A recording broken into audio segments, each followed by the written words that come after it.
स्वागत है किरण paramedical classes में। इस क्लास में हम लोग लगभग मैंने पिछले क्लास में पूरा कर चुका था 240 क्वेश्चन। तो मेरा टारगेट मैं हर वीडियो में बोलता हूं कि 240 क्वेश्चन हो चुका है और ये टारगेट जो है 1000 क्वेश्चन का है। 1000 का साइंस का क्वेश्चन जो है इसमें से लगभग 50% जो है आपको अक्सर पूछे जाने वाले प्रश्न है और 50% आपको है पूछे गए प्रश्न है। पूछे जाने वाले प्रश्न और पूछे गए प्रश्न बने यानी प्रीवियस ईयर क्वेश्चन भी मिक्स है इसमें, और previous year non previous year जो पूछे जा सकते हैं उसको भी मिक्स करके मैंने सब लोग को बताने की कोशिश किया है। तो सभी लोग को शेयर जरूर करें, सभी स्टूडेंट। और चैनल पर नए हैं तो चैनल को जरूर सब्सक्राइब कर लीजिएगा। और चलिए आगे हम चलते हैं पहले प्रश्न की ओर। पहले हम जान लेते हैं कि अगर किसी तरह की कॉन्टैक्ट की ज़रूरत हो तो मुझे कॉन्टैक्ट कर सकते हैं। आपको स्क्रीन पर नंबर दिख रहा होगा। तो चलिए हम पहले प्रश्न की ओर बढ़ते हैं। पहला प्रश्न की हम लोग बढ़ते हैं तो पहला प्रश्न आप लोग को सामने दिख रहा होगा। देखिएगा आपको ये जो प्रश्न है इसमें यहाँ से कि 1 किलोवाट घंटा बराबर क्या होता है। 3.6 इंटू 10⁻6 जूल, 3.6 इंटू 10⁻3 जूल और 10⁻3 जूल। इनमें से कोई नहीं। कौन से ऑप्शन होंगे? ये 4 ऑप्शन दिया हुआ, चारों ऑप्शन में से आपको चूज करना है। तो इट इज़ कॉमनली यूज आता। किलोवाट घंटा को कैसे यूज करते हैं? इलेक्ट्रिकल एनर्जी को मेजर करने के लिए, मापने के लिए हम लोग कॉमनली इसको यूज किया जाता है। तो इसका मेजरमेंट जो कि किलोवाट घंटा बराबर कितना हो सकता है, तो 3.6 इंटू 10⁻6 जूल ये होता है, यानी ए नंबर ऑप्शन सही होगा। जल्दी जल्दी हम लोग आज प्रश्न करेंगे क्योंकि काफ़ी प्रश्न करने हैं। लगभग 10 प्रश्न डेली हो जाते हैं तो आपकी काफ़ी और वीडियो जाएंगे। चलिए हम लोग दूसरे प्रश्न की ओर बढ़ेंगे। दूसरा प्रश्न आपके सामने ये है, निम्नलिखित में से किसका वेग सबसे अधिक होता है? कौन है? आपको अंदाज़ा लगा सकते हैं। इलेक्ट्रॉन का वेग अधिक होता है कि प्रकाश का वेग अधिक होता है? सुपरसोनिक तरंगे के वेग अधिक होता है कि इनमें से कोई नहीं? किसका वेग जो होता है सबसे ज़्यादा अधिक होता है? तो सबसे आप अंदाज़ा लगा सकते हैं। The speed of light is the approx कितना होता है? सबसे ज़्यादा स्पीड जो होता है अप्रॉक्स, सबसे ज़्यादा स्पीड प्रकाश का होता है। ए नंबर ऑप्शन सही होगा। प्रकाश का जो अप्रॉक्स कितना स्पीड होता है तो देख लीजिएगा 3 इंटू 10⁸ मीटर वैक्यूम, है ना। इस तरह से इतना मीटर वैक्यूम से रेंज से ये चलता है। तो चलिए अगले प्रश्न को बढ़ते हैं। अगला प्रश्न आपके सामने ये है 3rd नंबर प्रश्न। 3rd नंबर प्रश्न को मतलब 3 नंबर प्रश्न आपको दिख रहा है। फोटोवोल्टिक सेल खाली स्थान के रूप में जाना जाता है, मोलर सेल के रूप में, थर्मल सेल के रूप में, सौर सेल के रूप में, इनमें से कोई नहीं।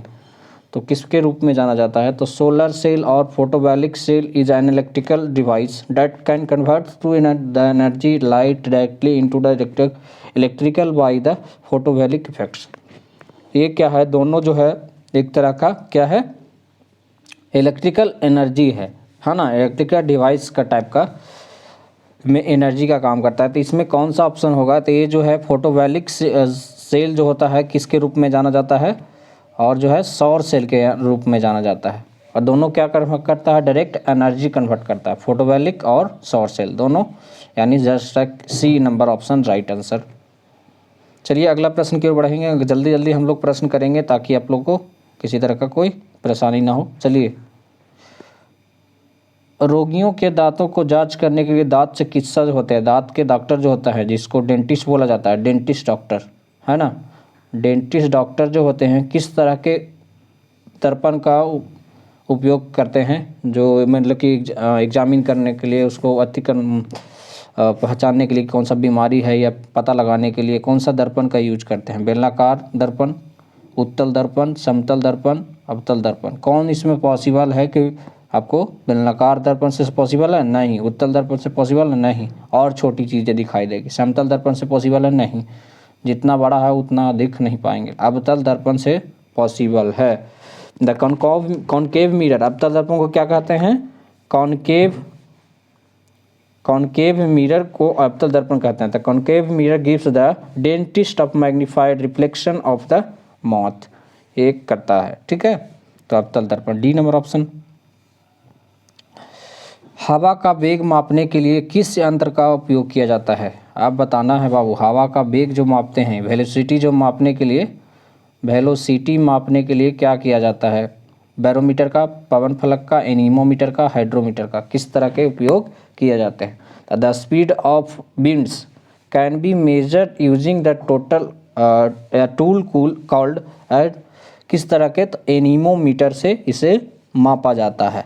ठीक है, बैरोमीटर से वायुमंडल के तापमान मापा जाता है, पवन फलक से नहीं मापा जाता, हाइड्रोमीटर से भी नहीं नापा जाता, तो ये एनीमोमीटर, सी नंबर ऑप्शन हो जाए। अगर दो ही ऑप्शन में आपको कन्फ्यूजन लग रहा होगा, ए नंबर ऑप्शन और सी नंबर ऑप्शन में कन्फ्यूजन होंगे, क्योंकि बैरोमीटर जो है वायुमंडल से रिलेटेड, वो वायुमंडल के दबाव और प्रेशर को मापता है, और ये हवा के वेग को मापने के लिए एनीमोमीटर का प्रयोग किया जाता है। Can use anemometer. ठीक है, चलिए, ग्रीष्म काल में लोलक घड़ी धीमी हो जाती है क्योंकि, गर्मी के दिनों में लोलक की घड़ी जो हो जाती है किस तरह, क्यों धीमी हो जाती है? अतः लोलक का भार बदल जाता है? नहीं, ऐसा कुछ नहीं है, भार तो सेम ही रहता है। लोलक की लंबाई बढ़ जाती है, ये होता है कुंडली का घर्षण के कारण? ये नहीं, कुंडली का घर्षण तो हर दिन होते रहता है। गर्मियों में बड़े दिन होते हैं, ये भी पॉसिबल नहीं है। दिन चाहे अति पूरा बड़ा हो या छोटा, 24 घंटे से ज़्यादा का होता है थोड़ी ना, तो इस तरह से तो बी नंबर ऑप्शन सही होगा, राइट आंसर बी, लोलक की लंबाई बढ़ जाती है। समझे? चलिए, ध्वनि के वेग उच्चतम किसमें होता है? सबसे ज़्यादा उच्चतम वेग किसमें होता है तो बताना है। तो ध्वनि का वेग जो उच्चतम किसमें होता है? निर्वात में? नॉट पॉसिबल, निर्वात में नहीं पॉसिबल है, नॉट। चलिए, सबसे ज़्यादा उच्चतम कहाँ होता है? तो इस्पात में, इस्पात को जिसको बोलते हैं स्टील। वायु में, हवा में है, हवा में उच्चतम, सबसे ज़्यादा उच्चतम। जल में ये तो पॉसिबल ही नहीं है।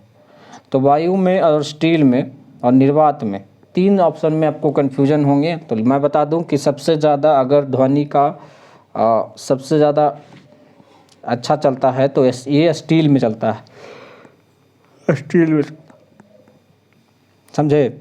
स्टील में। बाकी सभी है जो सभी मीडियम में डिफरेंट डिफरेंट साउंड करता है और अपना अपना डिफरेंट डिफरेंट तरीके से मतलब ये साउंड करता है। तो ज़रूर से ज़रूर सभी लोग को ये पता होना चाहिए कि निर्वात में किस तरह से साउंड करता है और इस्पात में किस तरह का साउंड करता है, वायुमंडल में किस तरह का साउंड करता है, जल में किस तरह का साउंड करता है। इस तरह के उपयोग जो हैं आपको ये किया जाता है। चलिए अगले प्रश्न की बढ़ते हैं। अगला प्रश्न है, किसका उपयोग करने से, आपको दिख रहा होगा, किसका उपयोग करके एक कृत्रिम उपग्रह को पृथ्वी के बहुत सटीक रूप से ट्रैक किया जा सकता है? उसे मतलब उसका निगरानी किया जा सकता है। ट्रैकिंग मतलब होता है निगरानी या इस तरह करना, उसके पीछे पीछे, जैसे मोबाइल का ट्रैकिंग हो गया तो मोबाइल का लोकेशन ट्रैक करना। ठीक है, तो इस तरह से तो पल्सर के द्वारा, रडार के द्वारा, डोपलर के द्वारा और सोनार के द्वारा, किस तरह के मतलब कि कृत्रिम रूप से उसे किया जा सकता है, मतलब फॉलो किया जा सकता है, ट्रैक किया जा सकता है। तो डोपलर प्रभाव के वजह से फॉलो किया जा सकता है। अब मैं एक चीज़ बता दूं कि डोपलर प्रभाव होता क्या है।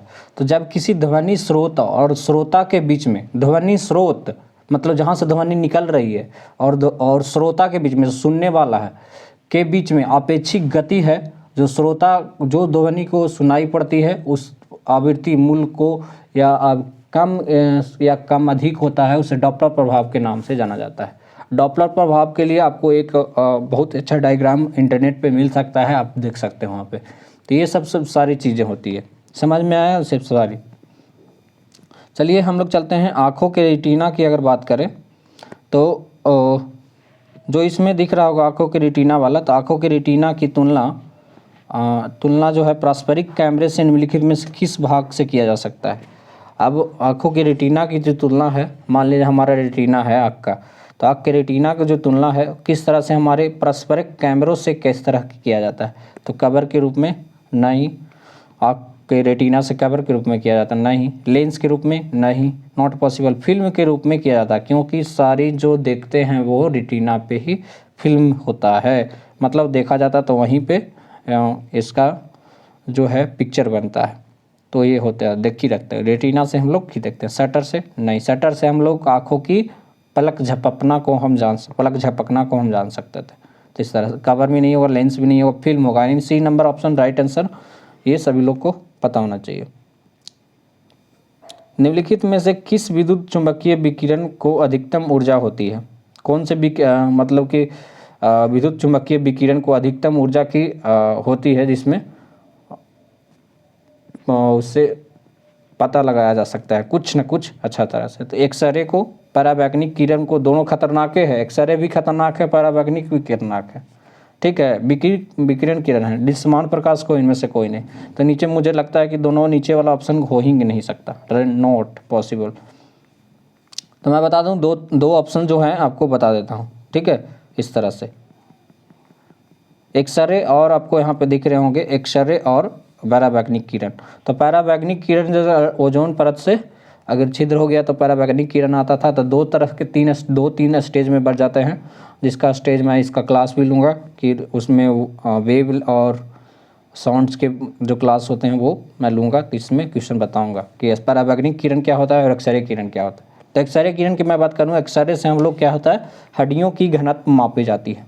ये फिजिक्स के क्लास में मैं बता रहा हूँ, बायोलॉजी वाला। तो हड्डियों की घनत्व मापी जाती है। तो सबसे ज़्यादा किरण का इफेक्ट जो होता है एक्सरे में होता है। डेट इज़ द पॉसिबल, ये पॉसिबल है कि आपको अगर बार बार एक्सरे किसी हड्डियों का अगर बार बार एक्सरे कराता है, आपकी हड्डियों का घनत्व मापी जा रही है, तो उसका जो रे होता है आपके बॉडी पे इफेक्ट करता है। और इस तरह के रे बार बार एक्सरे कराने से क्या होता है, बॉडी की जो डेंसिटी है वो मापने से और उसका रे अंदर जाने से वो ये कैंसर की होने की संभावना होती है।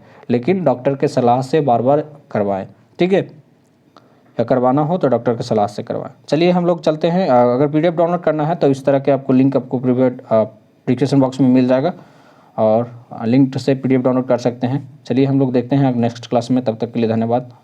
आपका दिन शुभ हो। चलिए।